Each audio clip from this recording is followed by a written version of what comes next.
We here. What's going on? Monday afternoon, and as it stand, we are here talking about Monday money. And truth be told, there's some situations to where a lot of us are not on the same page. When it comes down to it, critically, we have issues amongst everybody trying to, learn from one another, trying to, do the right thing, trying to be the right person. Lisa J, what's going on? And, needless to say, when it comes down to the money aspect, a lot of us are not taught a lot of things. On average, I'm just going to be honest with you. Nowadays, most of us can't even afford the houses that we stay in. Most of us can't even afford the cars that we drive. And it's coming from a point of inflation, like in society right now, we have a whole lot of issues dealing with trying to fit in, trying to, keep up with the Joneses, let alone of us trying to, make financial decisions for our family, try to make enough money to for us to win, to be equivalent to the degree of us making money to take our family to the next level. You know, when it comes down to it, there's a lot of people that want the White House with the picket fence, but they can't afford it. I was looking at an Instagram post where a guy, it was a video of him, and he was protesting in front of City Hall up there, and I believe it was Connecticut. I would say uh, was it New Haven or something? And it was to the degree where this guy couldn't afford to stay in the town he grew up in on a 40-hour work week check because the rent rate was so like just out of this world, he couldn't afford it. And it was getting to a point to where he literally couldn't afford the extended stay he was staying in because he would always have to pay catch up every single week. So those that never stayed at extended stay don't really know too much about them. This is the scenario: a week to week schedule. Now, is it cheaper getting an apartment? Absolutely yes. Is it way cheaper renting a house? 100%. But without the proper credit, without the proper background, without the proper paperwork wise, as you filling it out, that you know you don't have any evictions, you don't have any like major holes on you, you didn't walk away from a house from foreclosure. All these things are considered when buying a home. But files is going on. And then you have the bigger issue at hand is the money up front. Most people are requiring first and last month. Most people are requiring a deposit. These are the things that most people don't have up front. So going the extended stay might be their, cheapest route, but long run it costs more. I know a guy, he stayed at extended stay, and this guy was paying uh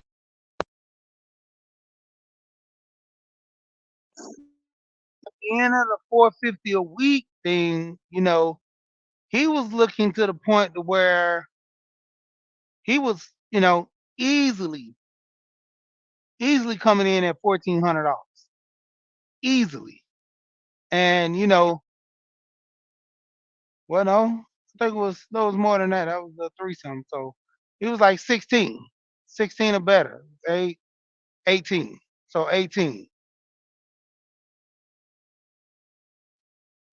And the crazy part about that was $1,800 for a studio apartment with a stove and like honestly speaking,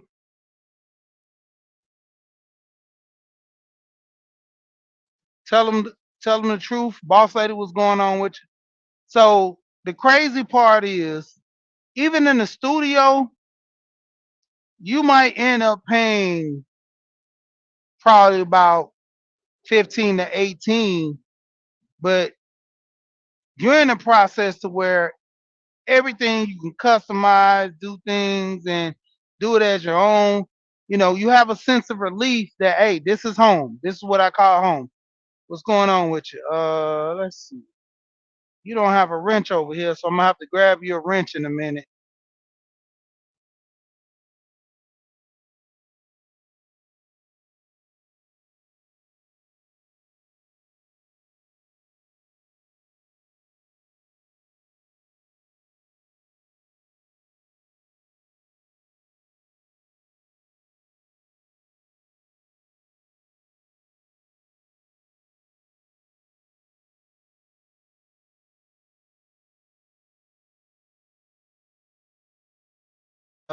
Pull your wrench up later.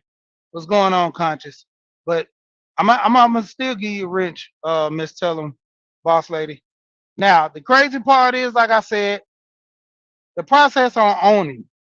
Now, if I were to take that same $1,800 and go rent a property, preferably a 3 bedroom, 2 bedroom, about 15, 1 bedroom studio as someone staying in extended stay, you're looking at close to 1,200 renting, you know, and then every month they're gonna, I mean, every year they're going up 10%, 8 to 10%. So in the end, you're paying 12 now. The next 5 years, you'll be close to 18. You know, let's say 10 years, you'll be hitting that 18 mark real easy, no problem, hands down. Eight, like 5 to 8 years, you'll be hitting that 1800, no problem, hands down. Now, going to the aspect of buying, let's say you go ahead and get a 2 bedroom, 2 bedroom, 1 bath house, or a 2 bedroom, 2 bath house. You know, you're looking in a price range of close to $1,000, depicting that that home is less than 120. Due to the interest rate nowadays, you might pay a little more. Might come at 111. I say 11.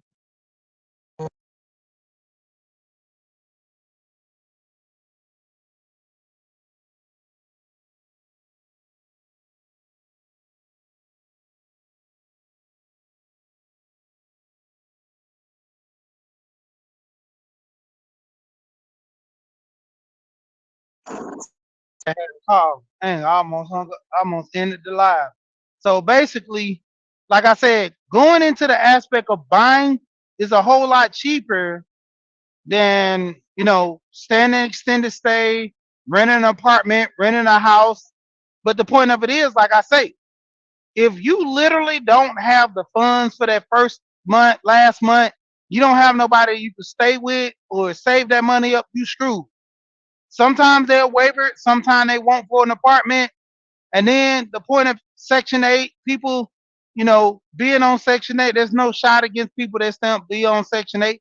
I know people that are on Section 8, but the point of it is, you know, to elevate yourself to get off, but you like that cheap, rate, you're going to stay where you at.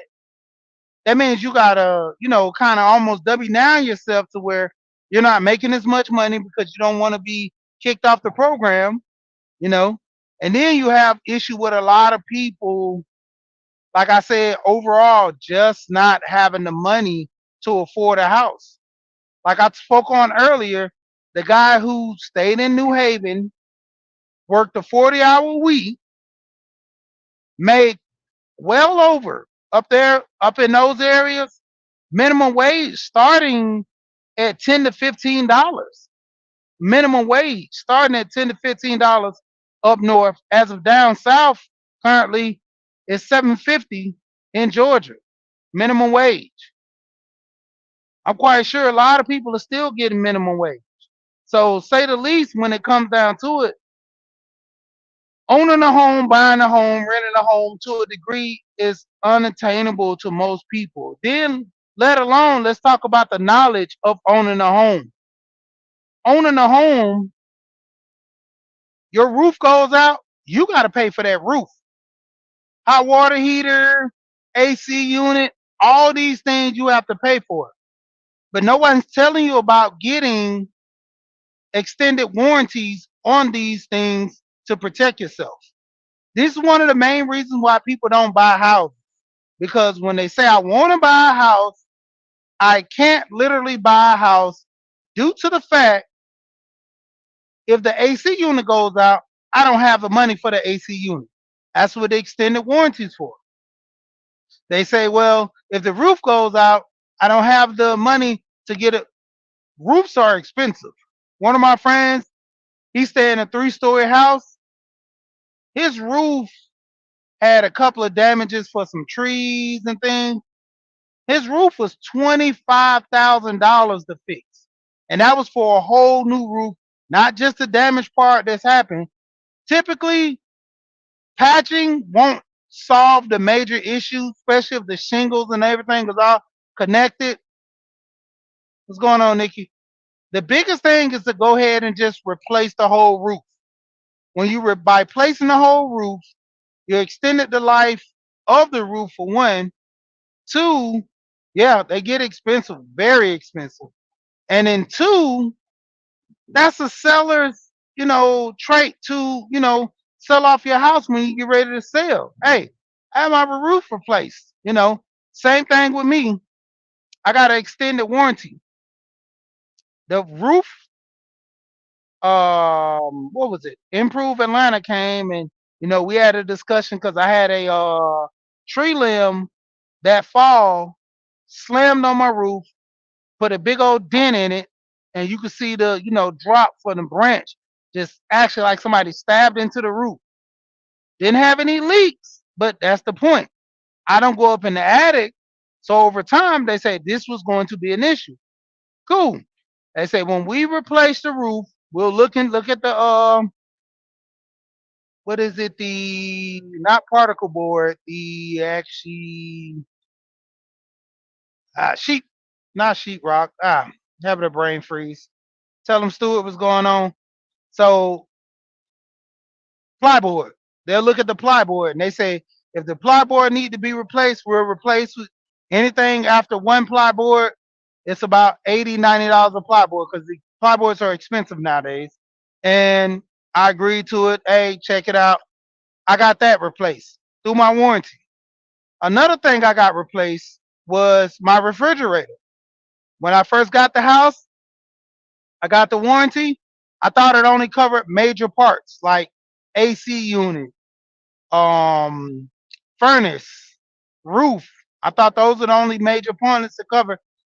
My wife was talking to the people because for some reason it was a mix up with my card and her name and all this. So even though I got the policy in my name, when she went to go pay because they said something about the payment wasn't going through, it was on me or something like that. I don't know how they got into it, but it was the thing to where my wife got everything switched in her name because I had her number as a secondary contact for home, so they would always call her. But anyway, I got my roof fixed. I got a new refrigerator. My dryer has been checked and fixed twice. I'm just buying a whole new dryer because I'm not dealing with it anymore if it goes out. My dishwasher stopped pumping water into the drain. I got the dishwasher fixed. Um, AC unit went out. That's 5. AC unit went out. I had the AC unit looked at. That's literally 5 things I got with my home warranty fixed. And the roof was, I think it was 55. AC unit was 1200. Refrigerator was 22. The um dishwasher, I think I only had to pay like what was it, $100 or whatever, 75 out of pocket. But a new dishwasher that would have been about 4. So in all, you got, let's see, let's say 6 AC unit, new AC unit. I think they was running me at 45, or four, no, was it 3,000 or something for a new unit, all that stuff. So 6 and 9, and refrigerator was 3, which I got. They gave me a check for 25. No, it was 2,500. They gave me a check for 22. Gave me a check for 2,200. So that's 10,000 and 10,200, and dishwasher 5. Oh no, just to say 4.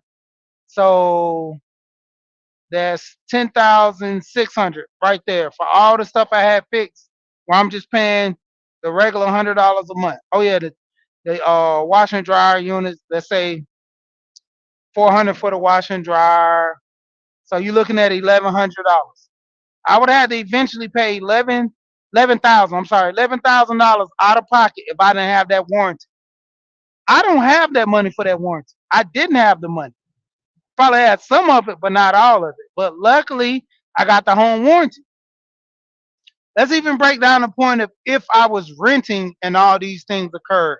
That means my landlord would have had to take up the responsibility to pay for all these things. Do you honestly think that a landlord who paid $11,000 out of pocket for me staying in that house, then they're not going to go up on that rent significantly, because they got to get that money back somehow? And if they don't get it from me, they jack up the rent high enough to where I can get out and they can have someone else come in. Miss Stewart, what's going on? Yep, inflation is like strong within. I was looking at a documentary where a guy was saying that when it came down to it, overall, back in the day, it was American dream was so obtainable to buy a house. A household income back in the 60s and 70s was running about 25,000, and that's what both working 25 to 36,000. They were able to go buy a house for about $7,000, buy a car for anywhere from $3,000 to $5,000. I think 10,000 probably was on the high end for a house about 60s and 70s. And then inflation came in strong during the 80s, got even bigger in the 90s. Like now, I think our salary, I think you would, I was listening to a guy, BGS, he was saying about 6% of your salary typically was running for you buying a house. Now it's up to 36%. 2024, 36% of your salary is pretty much mandated that you can be able to afford a house. Back in the day, you had enough to buy a house, buy a car, buy 2 cars if need be, send the kids to a private school, and still live a modest life at a, you know, middle class standing. Not anymore.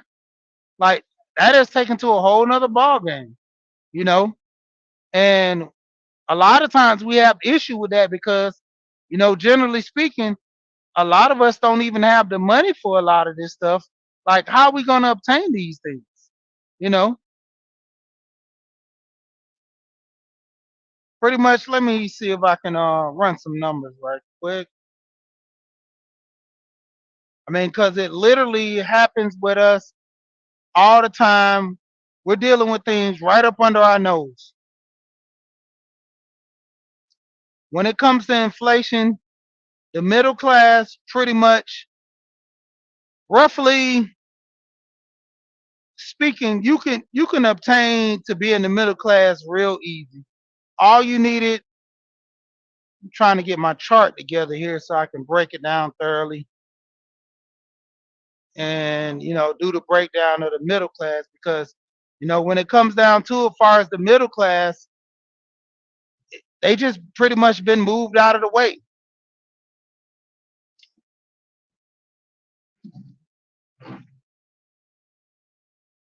You know, as it stands, we don't have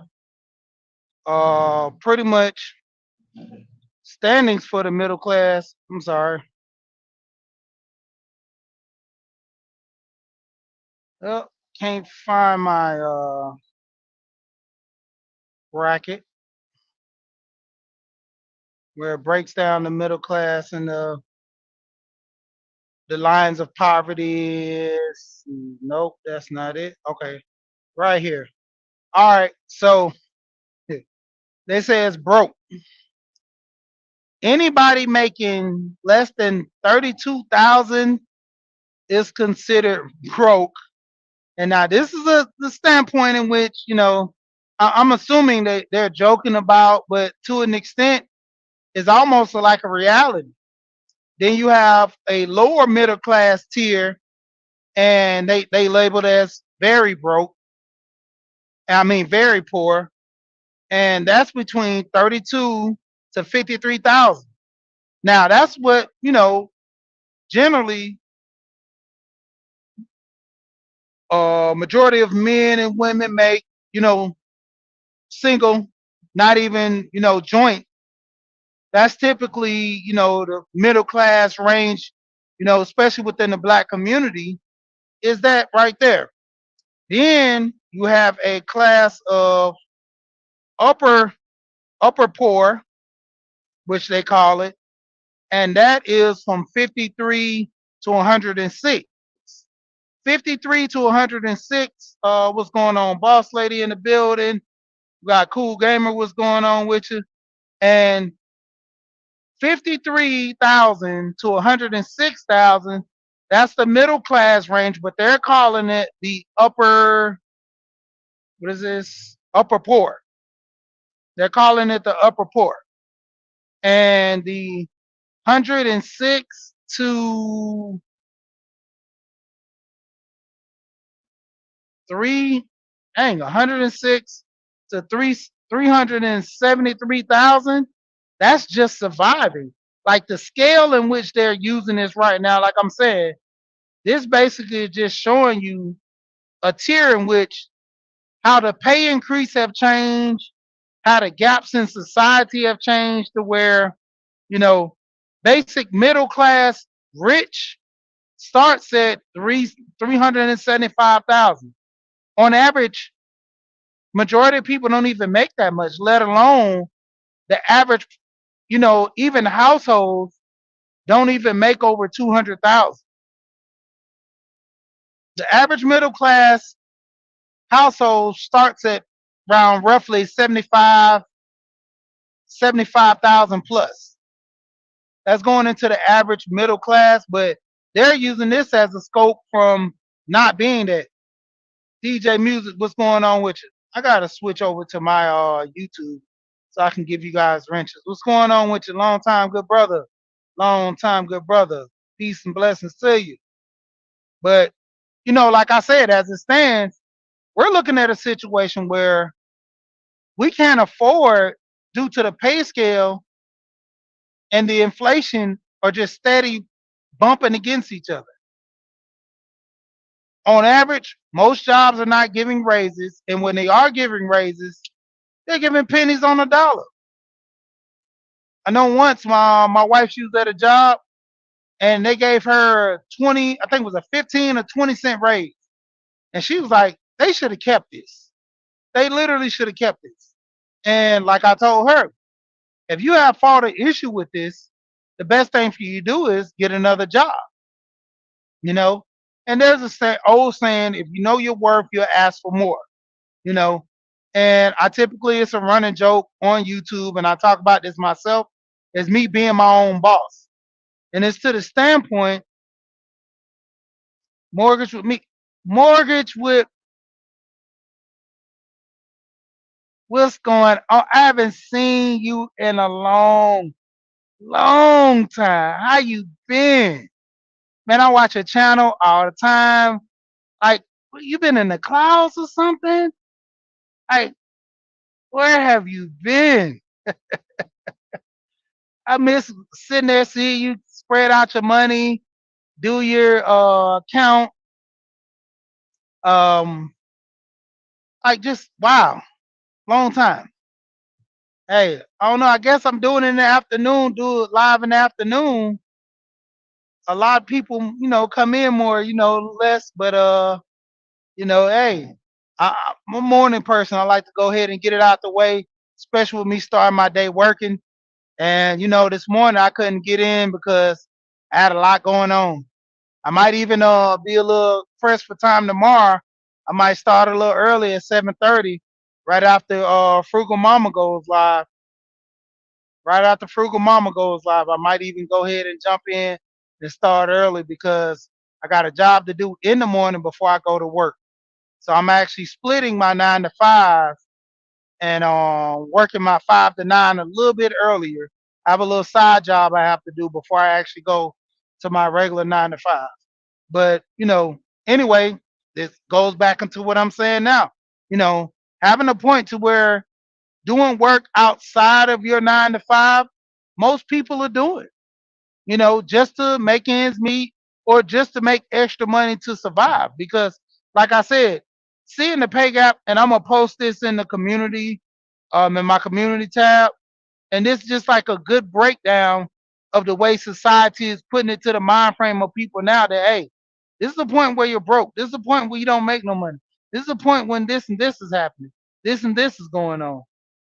You know, and like I said, as it stands, we have issue with just the bare bones of, getting a decent paycheck, let alone buying groceries. There are some people that can survive on $100 a week buying groceries, 70, $50 a week buying groceries.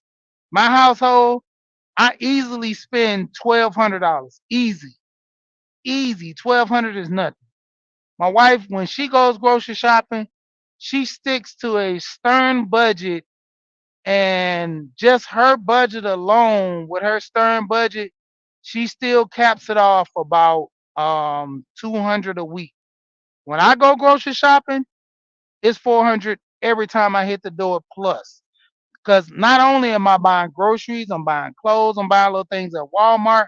So I try to stay away from the ready-made prepared foods because of all the extra things that they put in there. I try not to keep my kids on cereal so much.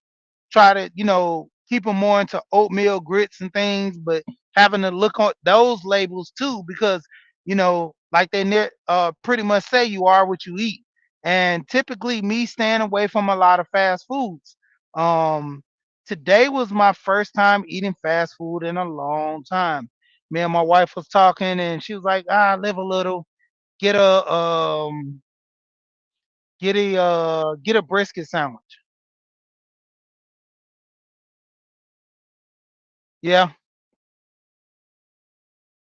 See, that's pretty decent. I have a house of four, so me included. So that typically runs my bill up high. And see, even with the consciousness of what you buying, this is the thing. Going to the store, impulse buying when you're hungry, that's always gonna be an issue. So word of advice, don't go hungry. Second of all, going to the store, having a game plan, everything that you want to buy, typically just don't go as planned because, let's say you plan out your meals. My wife, she typically does real good at planning out the meals. We typically eat a lot of salmon, not as much beef and meat as much, you know, indulge in steak every now and then, but big on seafood. Uh, we have a lot of crab balls. Those get expensive. My wife loves seafood. She's from Jamaica, so that's one of her biggest passion things to eat seafood. Cooking Jamaican food is a big thing. Me, I'm from out west. Tacos are my big thing. You know, Bunny Rose, what's going on? My wife literally said she has ate enough Mexican food for the rest of her life dealing with me because that's what I grew up on out west. I grew up on eating Mexican food, so when I came back to the South, of course I always had my soul food, But then burritos, quesadillas, all that has been a quick fix, easy, shot the, cook real quick. Collard greens, cornbread, all that is good, but it's a process, and cooking it right takes time and love. And sometimes you might not have all that time and love when you're trying to prep the kids for school the next day. A quick taco or something, benefits. Eating burritos, real snap nachos, pop and go, chips, dip, salsa, um, the size of guac and stuff like that, or avocado, however you want to do it, and you ready to go. Got some diced onions, and it's all set up for the nachos. Um, Two, when you're budgeting for the food, you got to understand a lot of times you looking at what you have. It's always good to meal plan, because typically just impulse buying, that's the worst. Like literally the worst. Going into the store, impulse buying, do we need, I want. Going in there hungry, that's a no-no. And then coming in with a I want mentality, you're gonna literally buy out the store each and every time. Hey, see, that's the thing. Like tacos was like the delicacy, man. It was always a thing, Thanksgiving, like even with me and my wife, we spend a lot of money on groceries, because my thing is I work so hard. Why don't I buy what I want to eat and feel good eating it? You know, Watch myself, in the process of, eating healthy and stuff. But the point of it is, if I'm working all these hours and I can't even afford a good meal, then what am I doing? Same thing with living. You know, like I told my wife, I said if we are in the process of moving, I want a bigger house. I don't want to sell this house. I want to use this house and keep the ball rolling.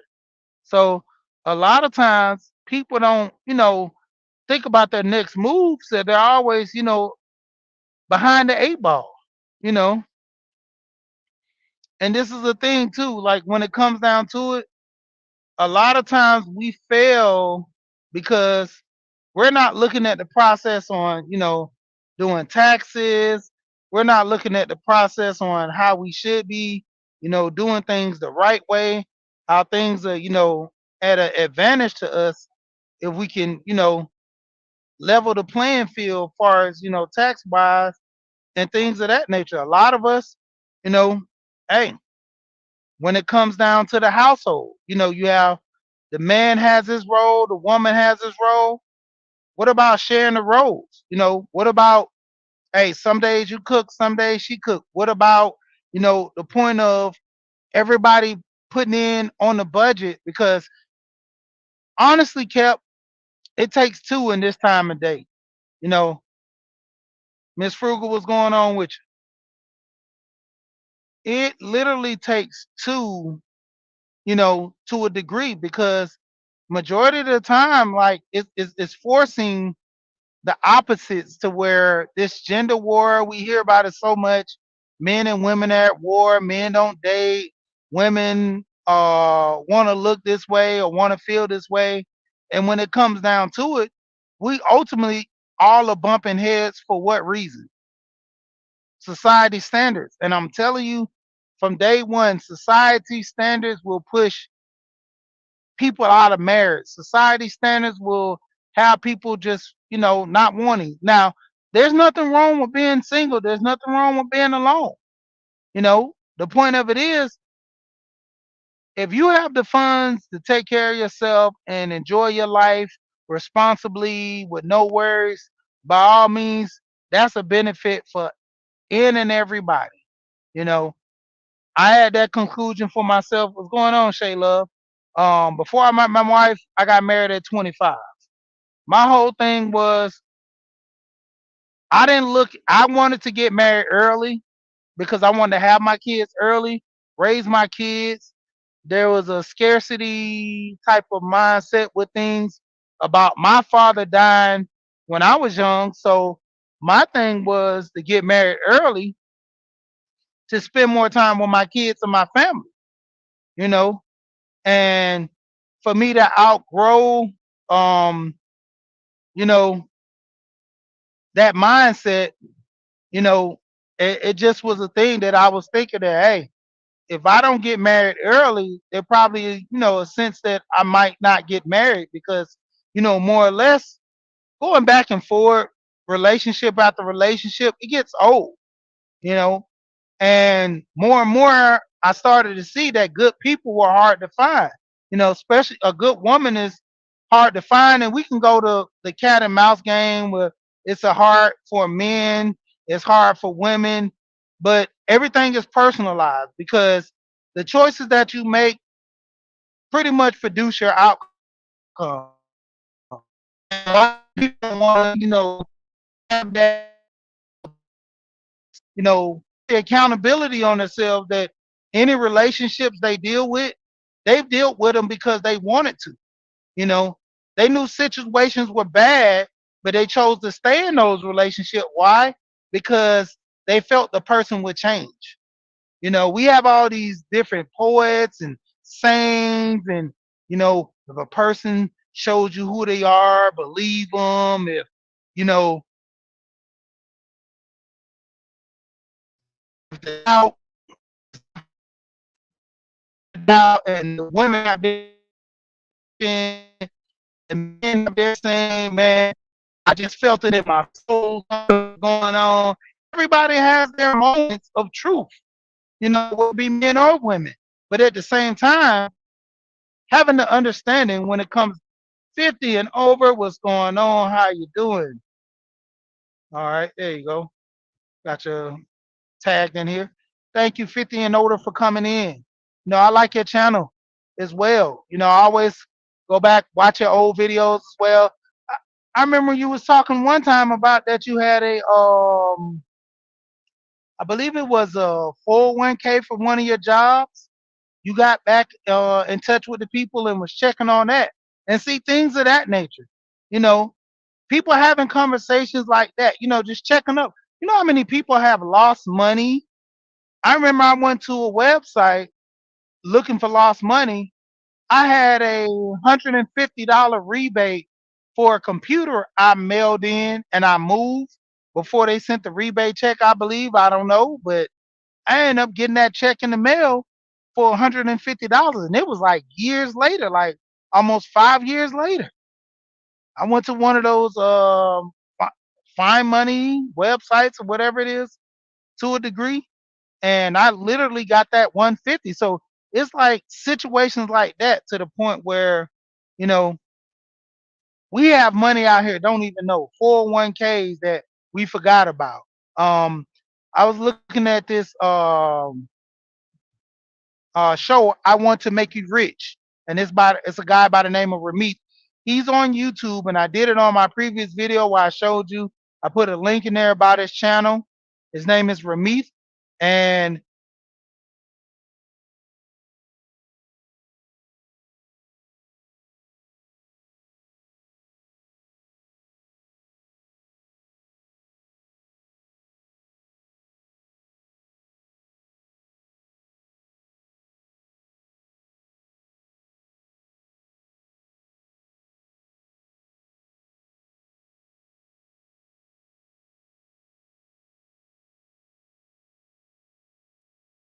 oh, sorry about that, dropped off.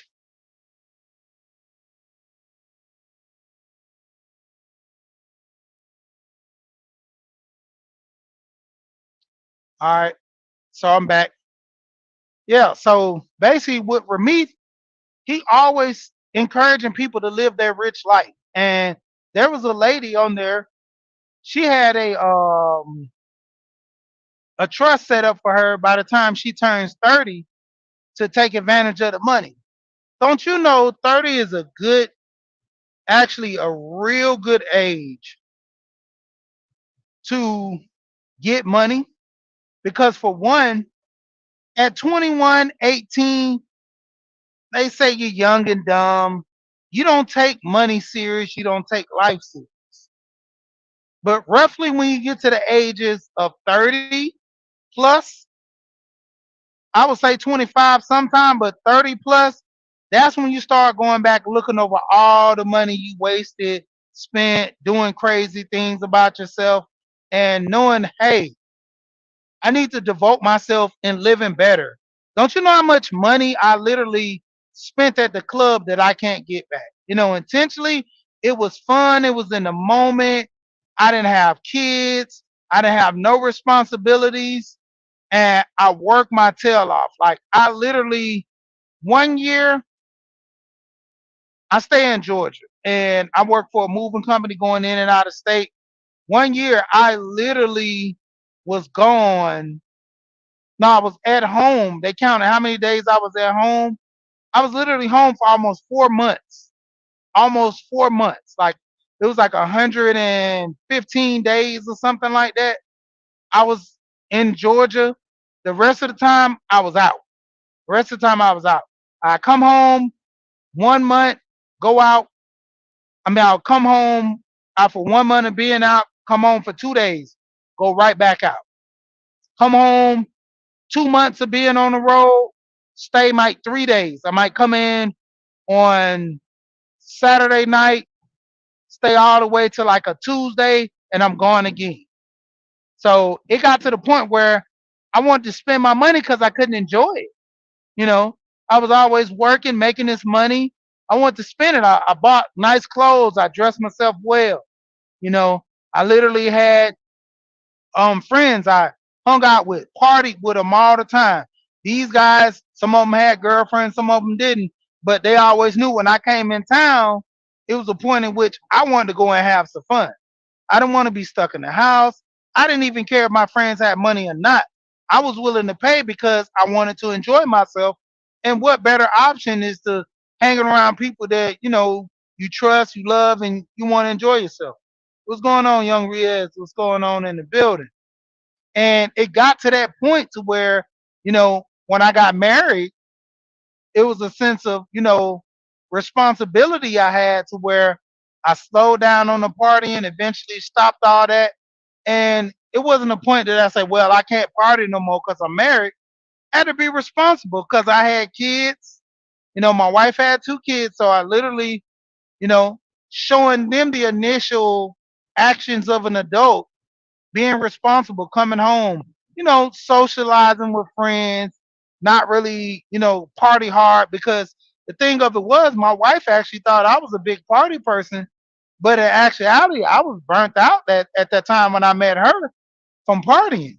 I still went to clubs and things, but it wasn't the type of feeling in which she thought it was because that was one of my secondary job was doing promotion.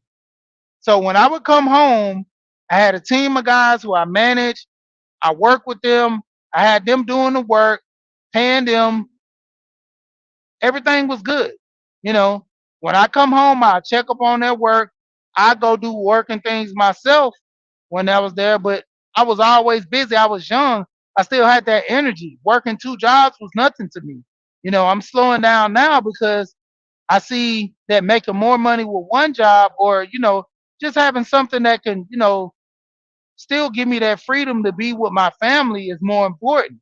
And that's the reason why I came off the road anyway, for the sake of being there for my boys. I had for people that been on my channel along, I have twin boys and I have 2 oldest. Oldest is a daughter, son, and the youngest are twins. So at one point in time I had uh what was it, preteens and toddlers. And it's got to the point where I have 2 adults and preteens now.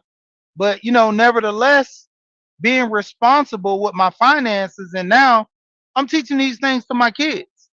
You know, luckily my kids went on a field trip.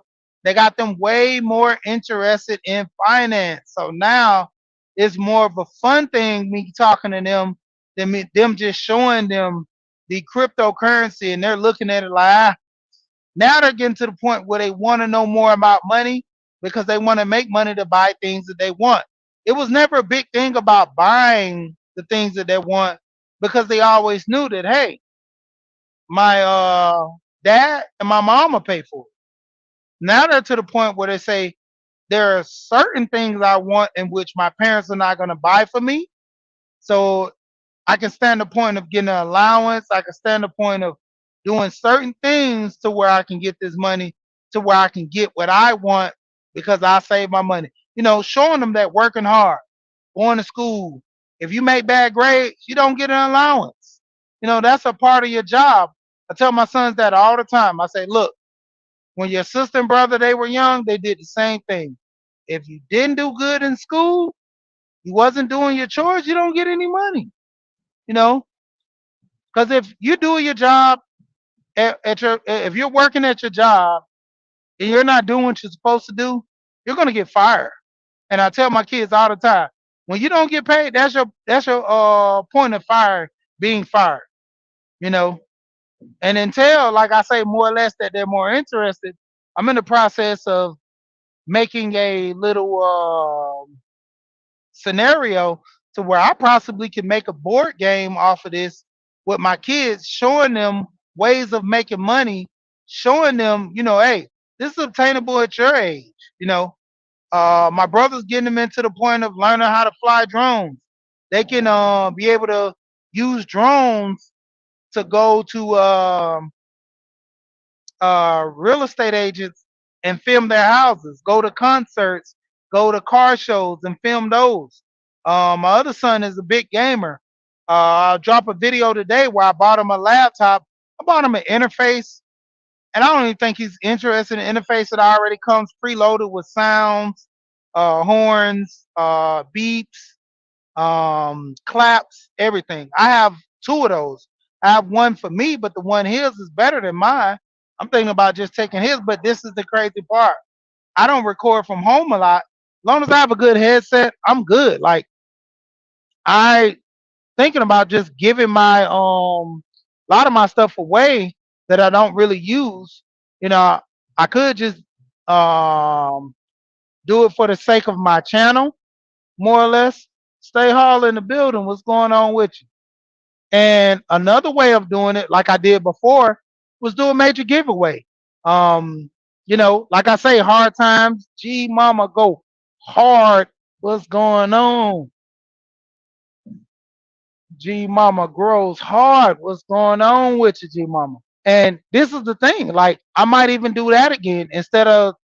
I think I have some gardening things I want to give at the Soil Family Expo when I go there, or I might do a live from there and drop some of the stuff to where I can send it off to people. But my last one I did, I gave away 3 cash apps. It was $10. It was spare the moment, so I wanted to do like a big cash app, but I was like I was gonna save it for another one, and I was buying more stuff to actually um you know for a prize. I have a couple of dry eraser boards.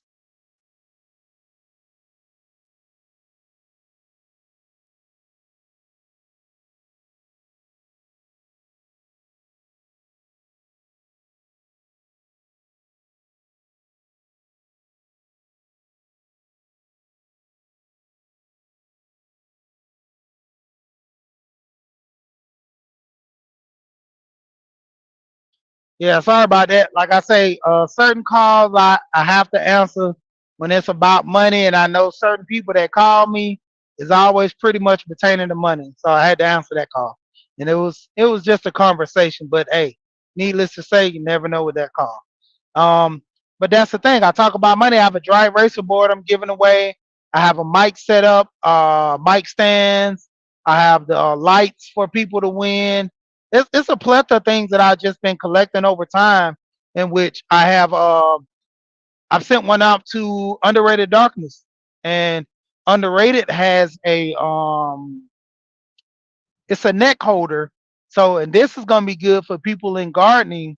You know, it goes around your neck and it can hold your cell phone to the point where, you're out here gardening, you can use both your hands. You don't need nothing holding you back. I was talking to a YouTuber. She was doing a lot of skating at the time, Tam. And I told her, I said, well, I have this thing. I bought it from Amazon. It's like $12. You can use that. Put it around your neck. You have both your hands because typically she just got into it and she was getting her rhythm back in skating and she didn't want to fall. I say you fall, you drop your cell phone. So with your cell phone being held to this thing, you could use both of your hands to brace yourself instead of throwing your phone to the side and trying to roll all these things. There you go. But let me get back into the topic at hand too. So basically, as it stands, due to inflation, a lot of times.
Sorry about that. Sorry about that, people. Sorry about that, people.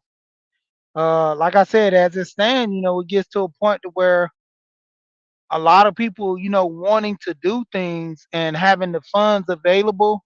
That's the thing, because these jobs are actually not, giving us raises like the way we want. So we would have to either look for a better job or, have these contingency plans to where we're working for DoorDash, working for Uber, ways of making more money. And that's the biggest thing where a lot of people don't want to go get a secondary job or something similar to that. And I always say to them real easy, hey, if you don't want to do it, then you just have to suffer. Even in most cases, like I say in relationships, you know, two is better than one in most cases. But if you have the money for just one to make it happen, then so be it. You know, a lot of people look at relationships as like, hey, this is rocky, this could go up and this could go down.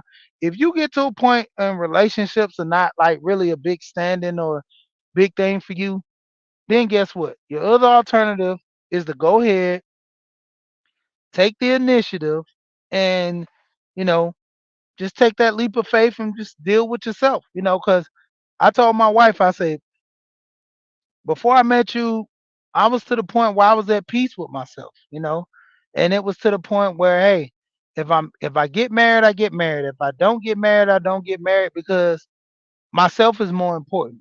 I don't want to deal with issues with people. And, like I said, it always come down to the point of whoever I choose to deal with, I don't have to put up with nonsense.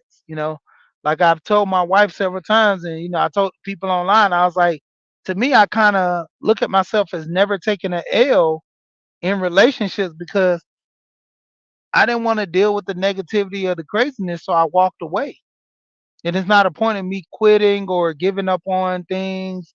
It's just that I shouldn't have to deal with things because you're going to dealing with things. I've always told my wife, I said, there were situations to where you had issue with people cheating. That's something you have to deal with coming into a relationship with me. That's right, because I like my peace.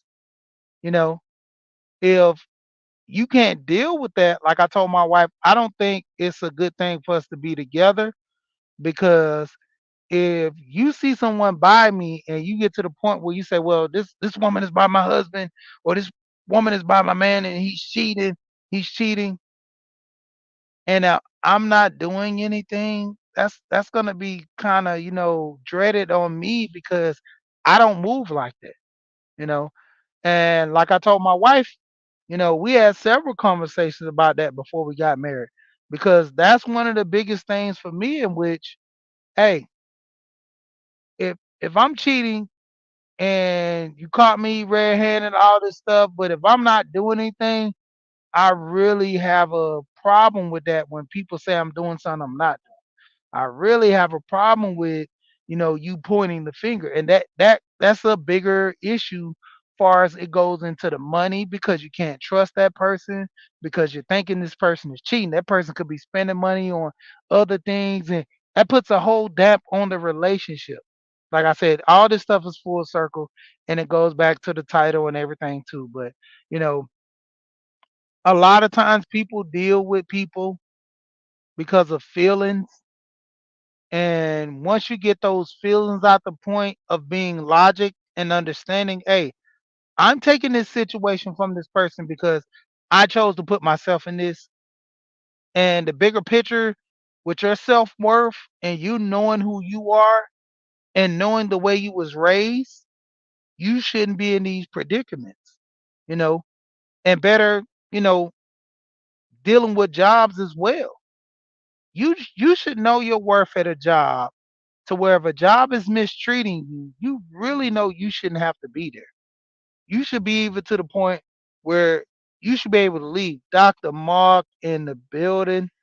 What's going on? Flawless. What's going on with you? Dr. Mark, hey, I checked out that thing about what was it, the pancreas. One of my friends is dealing with that now. I'm gonna do some more research on that. Go to one of these herbal places I go to, and I'm gonna check on that medicine and give it pass that on to him. I appreciate you for putting that on your community, doing a short video on that. I want to say it is a short, but the thing, like I say, I go across shorts every now and then, so it might have been a short, but appreciate you for that, Dr. Mark. I'm gonna look into that. And when it comes down to it, a lot of people deal with things because they're in a situation, or as Stay Hall says, in the season of dealing with these things. You gotta you gotta deal with the repercussions of actions of others because you choose to deal with it. It's very simple. Same thing approach with a job. You know, I pretty much haven't taken the L at any of the jobs I work. Pretty much all the jobs I left to the point I quit, and it was one job I didn't quit, but they closed the company down. And I was in the process of they was in the process of getting rid of me after a year anyway because I sued them for money. You know, it was a chink in the armor. So I seen the fact that they were trying to, railroad me with money, and I was able to get a hold of one of the standards of a contract that they had me up under. And the manager was acting real nasty to me, and I applied for the supervisor position. I was trying to do things the right way.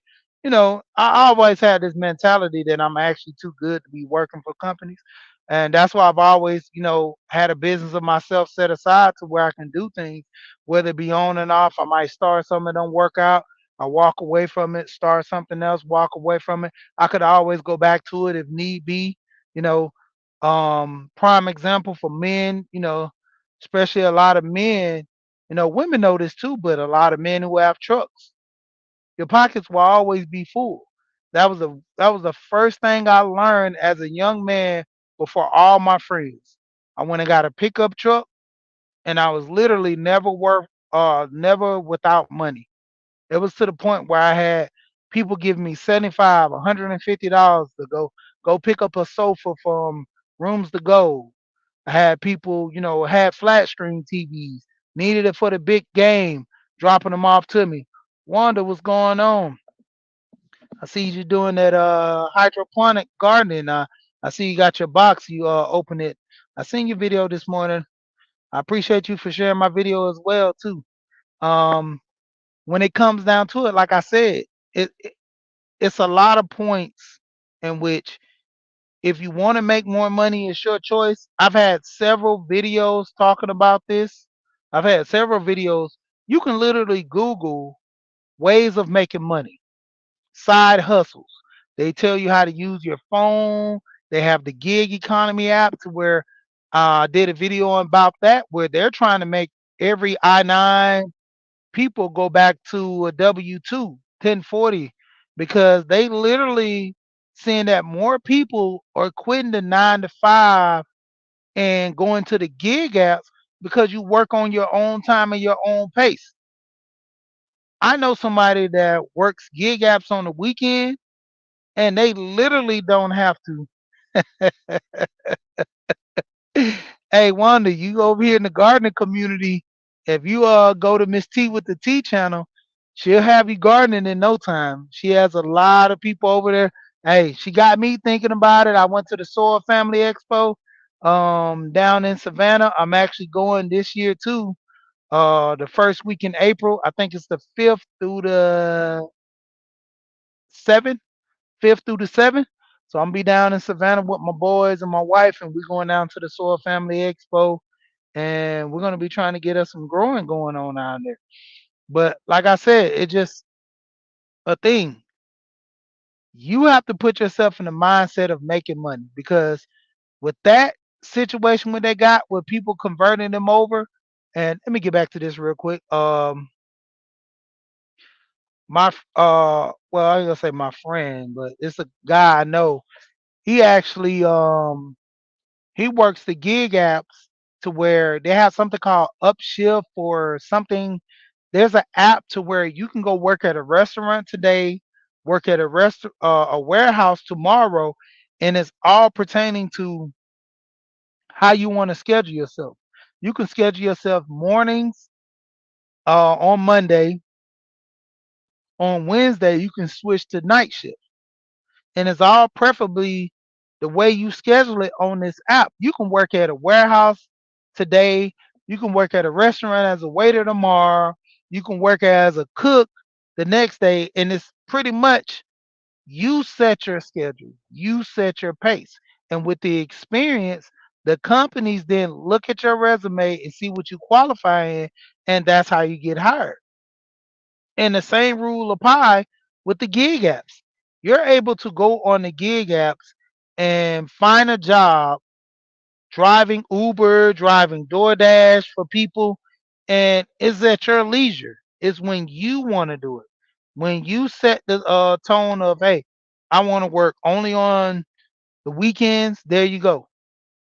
Prime example, and this is gonna kind of rough feathers. This is going into a tippy scale, but so there was a guy who was into finance and his wife as well. So both of them was, white collar workers and they worked a 9 to 5 real easy. They had a kid and it was a push for the husband and the wife for daycare. I'm talking about this is a young child, infant, no family around.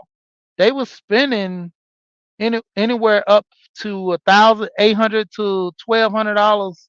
I just say put it at $1,000 a week for that infant to be in school because the infant needed care more than usual. Than as the 9/11, I'm mixing the two. Let's just say the 19 happened.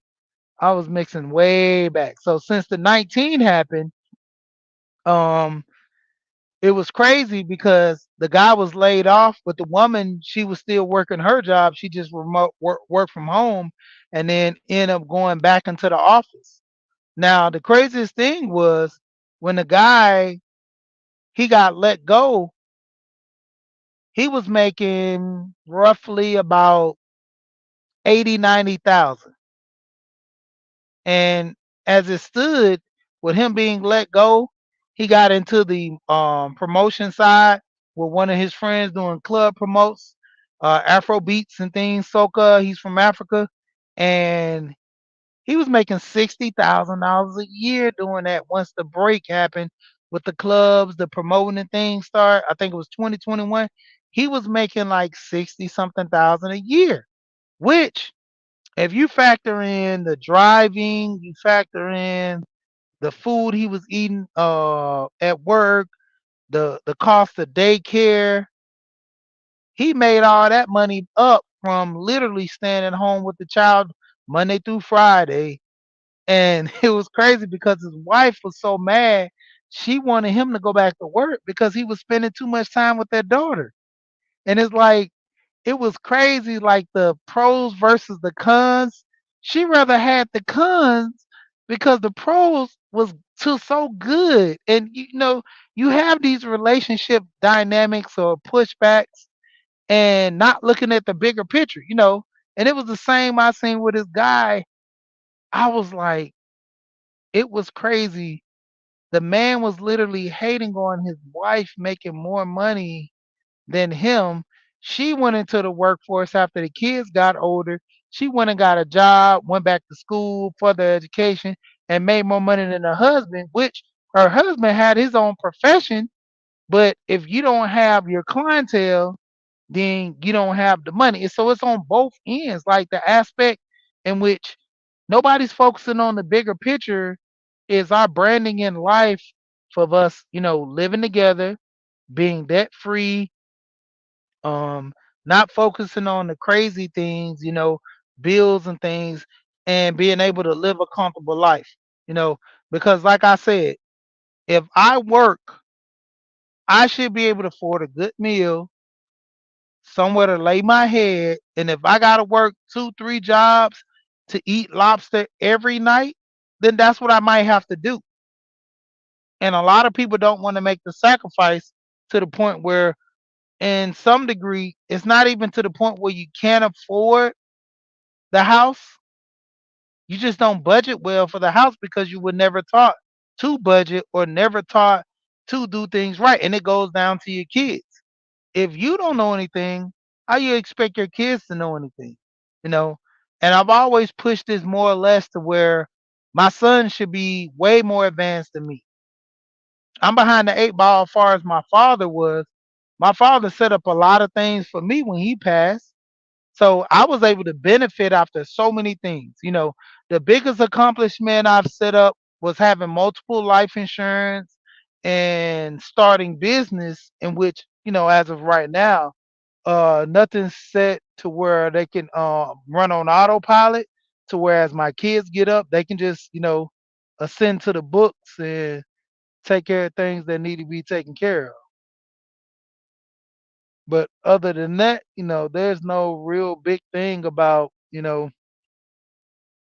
function of bill pay and things of that nature because, everything is set to a standard in which, far as my kids, just teaching them the knowledge long term would benefit all that and, get them to a point of having an understanding and say, hey, dad has set this up. We know his standard on how things should be ran. We know the pay scale. We know things to the benefit in which he should like it.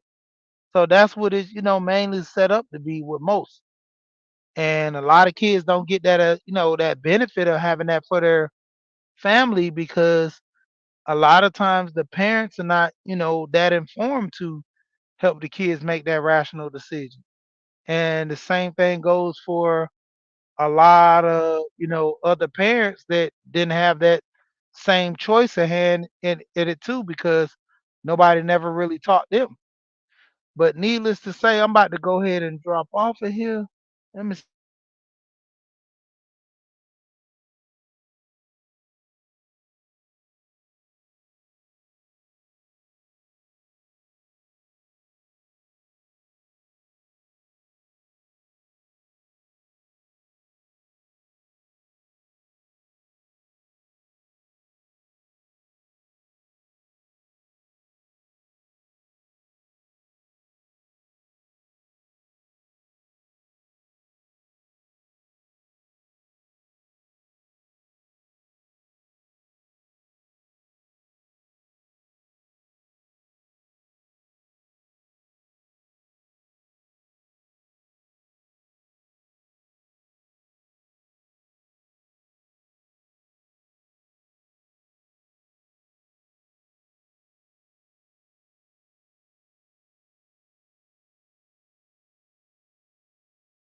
might have dropped down from my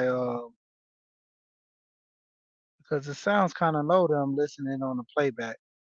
But I'm gonna go ahead and take care of that. But needless to say, shout out to everybody came through. Um, I'll be catching you on your channel, someone else's channel, or in these YouTube streets in general. And Truth Boss Lady, I have your rent set up for you, and also mortgage with me. I have yours set up as well. Shout out to everybody come through. You know what I always say when I jump off a hill? We here. Shout out. We gone. Peace.